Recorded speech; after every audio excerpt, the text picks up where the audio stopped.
wabarakatuh. Selamat sore dan salam sehat. Terima kasih atas rawuhnya Bapak dan Ibu sekalian pada forum ini. Kami coba untuk menyampaikan informasi mengenai ekspor. Tadi sudah sangat jelas sekali disampaikan one by one apa itu ekspor, kepada siapa, barangnya harus bagaimana, kualitasnya harus bagaimana, sertifikasinya harus bagaimana, sudah sangat jelas disampaikan sama Pak Pulung, termasuk kegiatan ekspor impor itu Bapak Ibu harus mengetahui kode barang atau namanya kode HS, Harmony System. Bahkan sudah disinggung Pak Pulung mengenai bagaimana kalau kita mengekspor itu harus tahu produk knowledge, sumbernya di mana, berapa panennya 1 tahun, jenisnya jenis apa, kopinya kopi robusta atau arabica, semua sudah disampaikan Pak Pulung secara jelas. Saya tinggal memperdalam saja karena sesuai dengan divisi saya adalah divisi prosedural dan pembiayaan ekspor. Bapak Ibu, non saya akan saya berdiri. Bapak Ibu sesungguhnya sowan ke sini itu berkumpul sama yang lain ingin kaya enggak? Ingin kaya? Kaya kan macam-macam. Kaya hati, kaya apa benda, kaya moral. Kalau kaya hati gampangan, ya kan? Tertolong gampangan. Kalau kaya material, Bapak Ibu bisa menolong yang lain. Misalkan menambah investasi petani untuk lebih banyak berproduksi, juga menambah akhlaknya nanti. Bapak Ibu, ekspor itu sesungguhnya mudah. Kalau Bapak Ibu pertama tahu siapa yang akan membeli barang Bapak Ibu. Misalkan Bapak Ibu menjual jagung.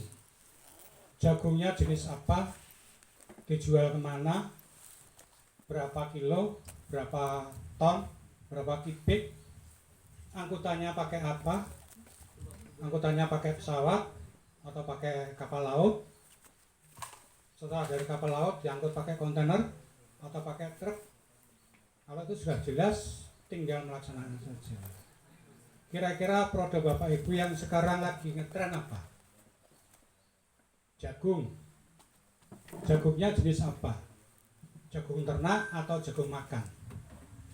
Kalau jagung ternak, otomatis dicarikan pembeli yang menggunakan ternak untuk kegiatan usahanya. Kalau jagung itu untuk makan, otomatis jagung itu digunakan untuk konsumsi. Berapa harganya? Pembelinya dari mana? Dari Singapura atau dari Malaysia atau pembeli dari Jakarta, nanti dari Jakarta dikirim ke Singapura dan ke Malaysia, kita tahu. Oleh karena itu, produk itu bisa jalan sepanjang ada pembelinya. Di samping ada pembelinya, kita ada bank. Di sana ada bank, di negara tetangga ada bank. Soalnya untuk transfer uang itu dibutuhkan bank, tentunya dengan pembiayaan tertentu. Selain itu ada apa lagi? Selain komoditi, orang yang membeli dan menjual, perbankan, bahwa ekspor itu dibutuhkan transportasi berupa kontainer, berupa pesawat, kargo. Setelah itu udah 4, ada apa lagi? Legalitas. Di sini ada peraturan, di sana pun ada peraturan. Jadi ekspor prinsipnya mudah. Sepanjang Bapak Ibu menawarkan sama orang yang tepat, orang yang memiliki keinginan untuk membeli barang yang tepat.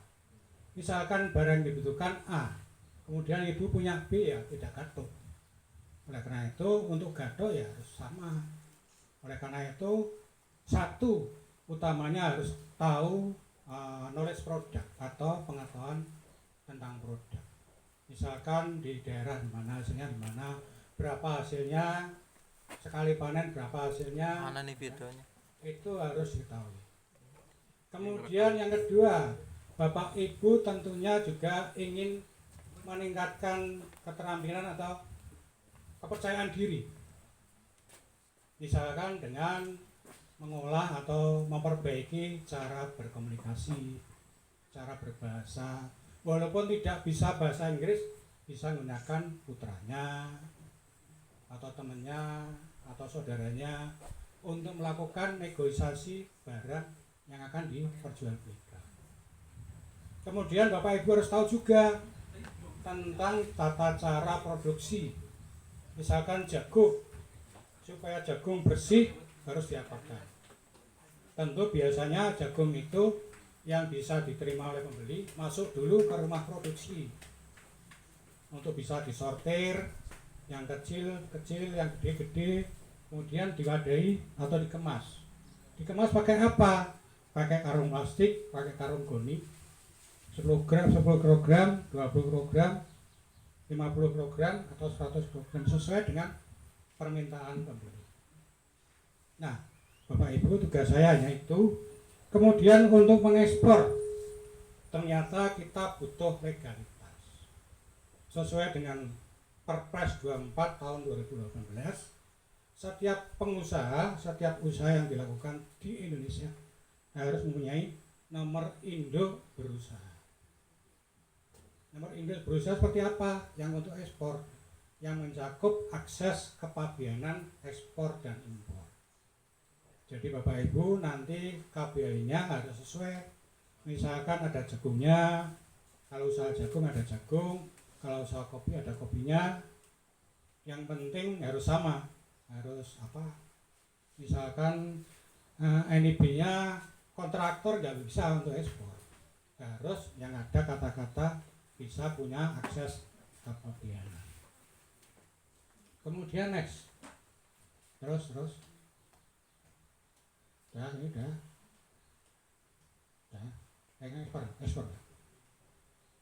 ekspor.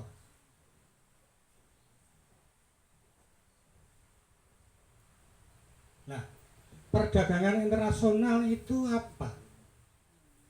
Tadi sudah dijelaskan Pak Puluh secara jelas. Saya tambahi, perdagangan internasional adalah pertukaran barang dan jasa antara penjual sesama pembeli. Itu pertama. Kemudian tujuan perdagangan internasional biasanya untuk memperoleh keuntungan. Setelah memperoleh keuntungan apa? Besarnya dilakukan terus-menerus. Kalau sudah mengekspor atau mengimpor barang, misalkan jagung bisa 100 kilo, selanjutnya bulan depan bisa 500 kilo, bulannya depan bisa 1 kontainer. Itu kegiatan yang secara kontinu dilakukan oleh pemutuh atau pembeli dengan pemasok atau penjual. Bapak Ibu bisa memasok bisa 100 kilo, 200 kilo, 500 kilo, bisa dijadikan satu. Nggak usah khawatir, semua bisa dijadikan satu, asalkan bisa menjaga kualitas. Karena produk yang satu dengan yang lain tentu saja kualitasnya berbeda. Bila Bapak Ibu kira-kira menjual 100 kilo, yang lain 200 kilo, bisa sama enggak? Itu bisa sama kalau Bapak Ibu menjaga kualitas. Kemudian ada wilayahnya, yang satu di Singapura, yang satu di Jawa, khususnya di Banjarnegara, mengekspor mokap misalkan. Banjarnegara misalnya,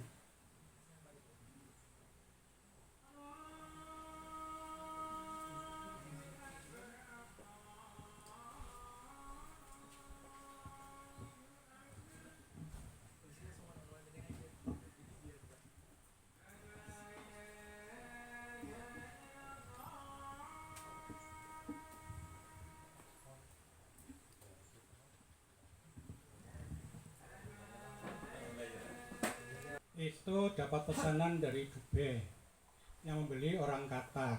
Orang Qatar itu orang Irian, suami istri tinggal di Qatar. Kemudian dia pesen 100 kontainer. 100 kontainer 1 minggu, 4 kontainer atau 3 kontainer. Tapi dalam perjalanannya sampai 22 atau 21 dia menghentikan ordernya. Dikarenakan Dubai katanya belum dilakukan sosialisasi. Padahal mockup sudah dikenal secara luas. Kemudian saya tanyakan apa sebabnya. Sebabnya importernya kurang berkenan, Pak, minta dicarikan buyer dari Cina. Kemudian saya kontak ke kedutaan Cina, KTPC dan Akasa. Di sana mockup harus melampiri GACC. GACC semacam surat dari pelabuhan, dari custom untuk registrasi. Tapi dia nggak bisa, maunya minta ke kantor di Semarang, di kantor karantina untuk ngurus GACC, padahal GACC harus diurus di importernya. Dia nggak bisa.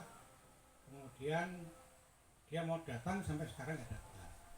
Itu Pak, sudah ada ekspor mockup ke Dubai. Itu salah satu kegiatan ekspor di Banjarnegara di Kuningan.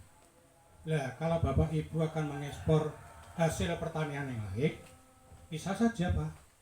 Ekspor itu tidak harus 1 kontainer. Tadi sampaikan Pak Bulong bahwa ekspor bisa 500 kg, bisa 200 kg. Kalaupun bisa ekspor kopi. Kopi apa? Kopi Robusta atau kopi Arabica. Bisa 200 kg, bisa 100 kg. Asal kopi itu spesialty, bisa dimuat atau dibawa langsung oleh pembelinya. Nah, selain perdagangan internasional ada 2 wilayah yang berbeda, ada lagi Mbak, next Mbak. Ya, sebutkan saja definisi ekspor itu apa. Ekspor adalah mengirimkan barang keluar daerah pabean kita. Sekali lagi, ekspor adalah mengirimkan barang keluar dari daerah pabean kita. Itu sesuai dengan Undang-Undang 17 tahun 2006 sebagai pengganti Undang-Undang 10 tahun 1995. Jelas nih Bapak? Sekarang next. Dokumen apa yang harus dilampirkan? Tadi Bapak Ibu sudah menyebutkan dokumen legalitas, NIB, NBP, akte kalau itu perusahaan atau badan usaha, bisa akte CV, bisa akte PT, bisa NV, bisa FA, bisa koperasi. Koperasi Desa Gagot sudah ada belum? Kalau koperasi itu pengesahannya harus 3 kali RAT baru bisa membentuk koperasi yang disahkan di kehakiman. Tapi untuk usaha awal sebaiknya bisa pakai PT perorangan. Bapak Ibu bisa mendaftar PT perorangan, syaratnya hanya NPWP perorangan dan KTP. Itu sudah membuat PT perorangan.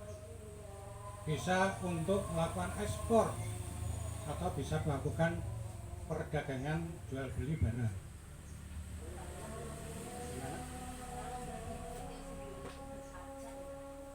Ya, berpajak.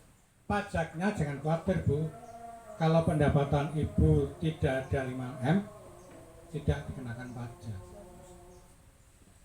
Nihil artinya tidak dikenakan pajak atau tidak pengusaha kena pajak.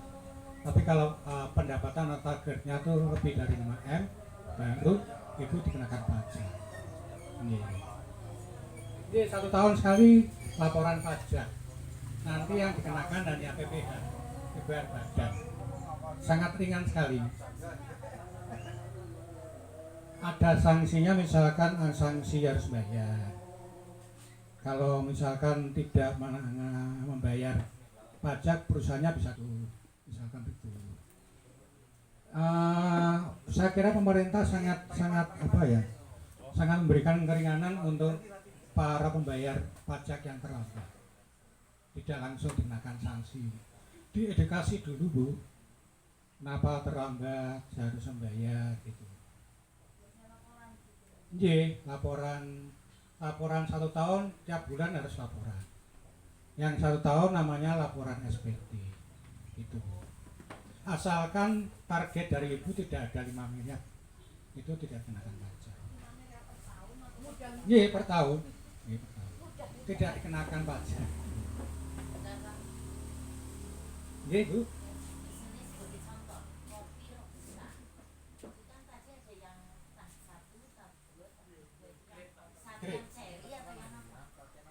Grade 1. Grade 1. Oh, nanti aja khusus. Saya jelaskan ini aja. Komersial dokumen harusnya seperti apa? Harusnya isinya komersial invoice, kemudian inspeksi sertifikat, ya kan? Dan selanjutnya. Kemudian ada transportasi dokumen. Seperti apa isinya? Ada BL, ya kan?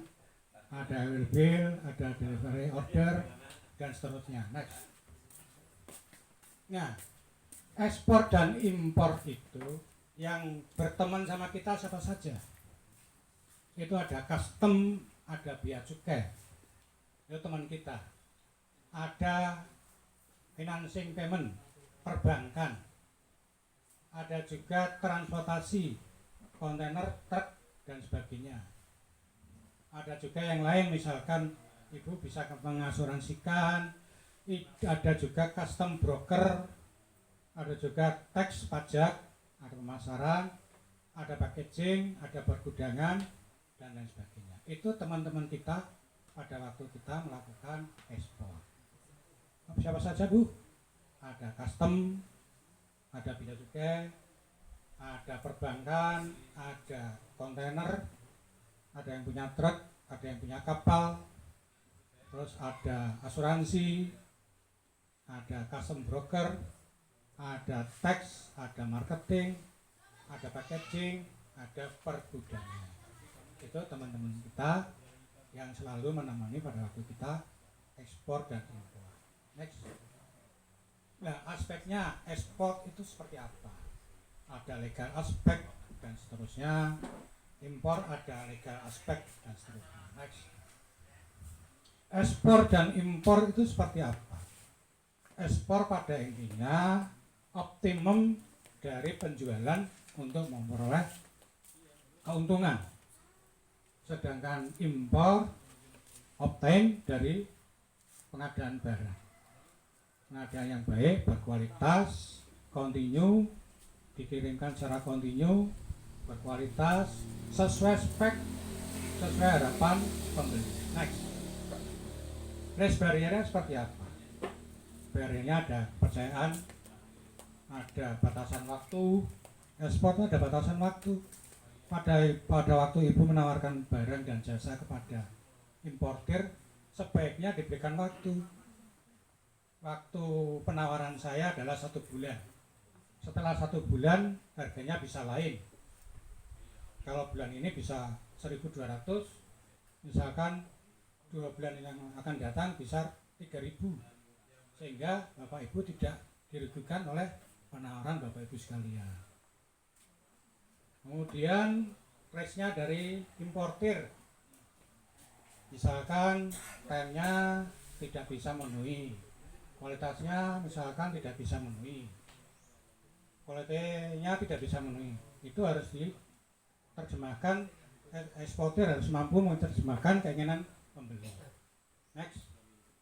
Nah, ini parties of the roles. Ada MKL, ada agen pembayaran, ada macam-macam. Kalau dinas hubungannya siapa? Kalau perbankan dengan siapa? Itu kira-kira role-nya seperti itu. Next. Nah, flow and step of process. Ekspor seperti apa?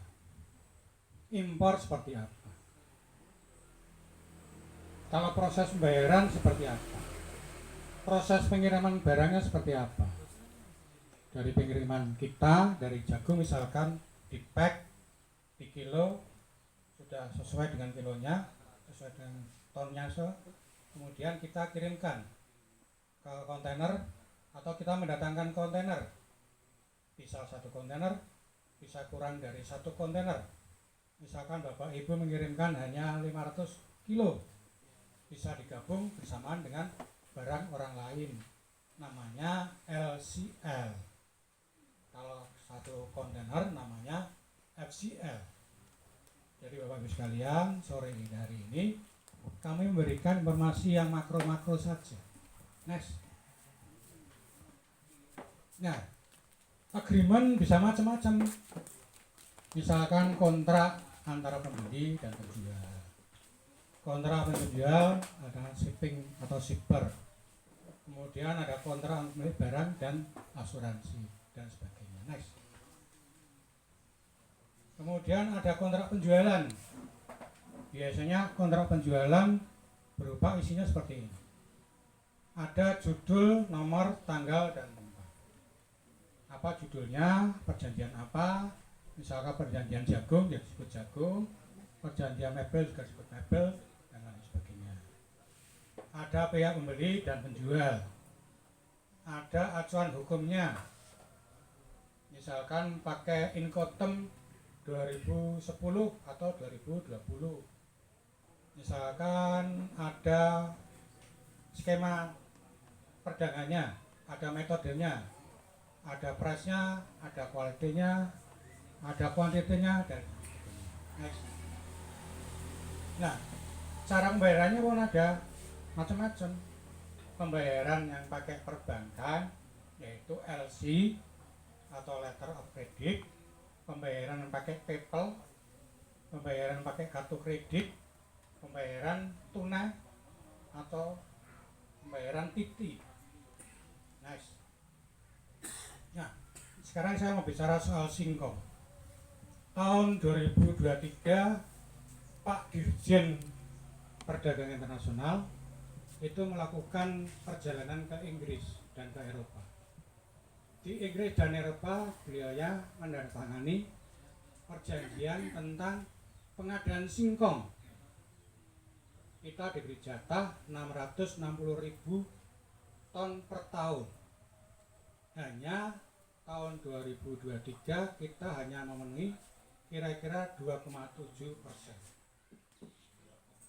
Ya, sangat jauh.